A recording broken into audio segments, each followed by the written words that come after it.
Hi, my name is Gary Flomenhoft, and I recently completed my PhD in the Center for Social Responsibility in Mining here at SMI. And my topic was the topic of ownership of minerals, which is a neglected topic of research.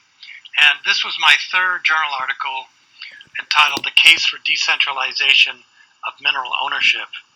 I'm going to use the Pechakcha or Pechakucha method for this presentation, which is 20 slides of 20 seconds each. So that should keep me within the time limit. Okay, ready, set, go. The resource curse is one of those wicked problems that's very difficult to solve. It was first defined by Sachs and Werner as the idea that resource-dependent countries have lower economic growth. And there's two basic theories. One is the market theory, and the other is the governance theory. Within the governance theory of the resource curse is Michael Ross's concept of the rentier state. And that is that governments that collect resource rents instead of taxes are not accountable to the citizenry. And I tend to agree with this theory. If we look into the basis for Western property law in the Blackstone commentaries, we find that all the great theorists said that the earth is common property and that the application of labor to the commons is what defines private property. But some of the oil company owners may have had different ideas. So this leads to the first premise that minerals are a common property resource, and the second premise that people desire fairness. And so my hypothesis is that communal ownership of minerals will have better outcomes controlling for other factors. So how do we know that people desire fairness? Watch this. And she gets a grape. And the other one sees that. She gives a rock to us now, gets again cucumber.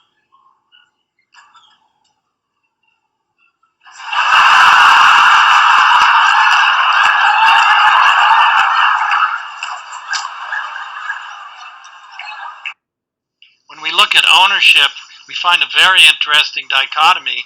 At the global level, almost everything is commons under the common heritage of mankind principle. And in traditional communities, the earth is a commons to be shared. But in the nation state, almost nothing is communal property. Everything is either state or private property. So in order to analyze communal property ownership, I had to divide 199 countries into 7 different categories of ownership, following Otto, but using my own original categories of ownership.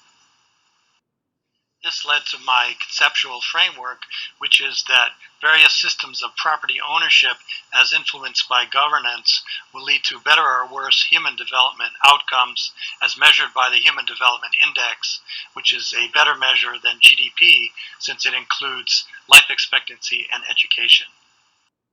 Next, I'm going to go through all the systems of mineral ownership as defined by the mineral laws or the national constitutions of each country. The first one is where the president is granted ownership rights, and this is the case in 5 countries. Next was the category of state or crown ownership, which was 143 countries, which includes the British Commonwealth and most other countries in the world. In the case of communal ownership, there were 19 cases, but in reality did not really differ from state ownership. There were 8 cases of customary landowners, which were all Pacific Islands, but only 3 had data for the HDI. There's the decentralized case, or mixed, which had different ownership at different levels of government, and there were 10 cases of decentralized or mixed ownership. The everyman's right is an interesting one, where the claimant or the prospector is granted the ownership of the minerals, and there were 5 cases of this. They may have to pay royalties to the landowner and to the government, but they are still considered the owner. And my all-time favorite is the ad coelum doctrine, which means whoever's is the soil, it is theirs all the way to heaven and all the way to hell. So this gives the mineral rights to the landowner. And with claimant and landowner together, there were 8 cases. And without this, we wouldn't have the Beverly Hillbillies. Come and listen to my story about a man named Chad. A poor mountaineer barely kept his family fed. And then one day he was shooting at some food, and up through the ground come a bubbling crude oil, that is, black gold, Texas tea. Well, the first thing you know, old Jed's a millionaire. The kinfolk said, Jed, move away from there. Next, I looked up the Human Development Index for 199 countries and tried to do a multiple regression analysis to determine the influence of communal ownership on the Human Development Index. But the sample size was too small, so I had to combine the countries into the centralized and decentralized categories.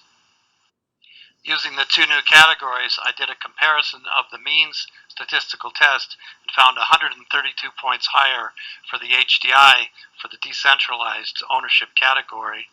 But of course, we didn't account for all the other factors, which the reviewers were quite happy to point out, so that's what we had to do next. Next, we analyzed the influence of decentralized mineral ownership on human development, controlling for demographic, governance, geography, and economic factors.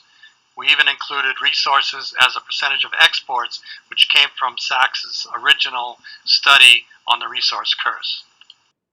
I don't want to bore you with all the data sheets, but a number of our models had statistically significant results for decentralized ownership, including the instrumental regression, which was done in order to account for the endogeneity problem. Just to give you an idea of some of the other important factors, competitiveness of the economy, corruption perception, democracy score, gender gap, and all of the World Bank governance factors were statistically significant in their effect on human development, along with decentralized ownership. So our findings are that decentralized ownership of minerals provides a higher human development index controlling for other factors. This is consistent with the rentier state theory of the resource curse, and it supports the concept of subsidiarity, that mineral governance should be managed at a decentralized level. And it's also consistent with what we know from history. I want to thank all my advisors, especially Shabir Ahmed, who helped me with the statistics, and I couldn't have done it without you. And I want to thank everybody else who helped me along the way. I really appreciate it.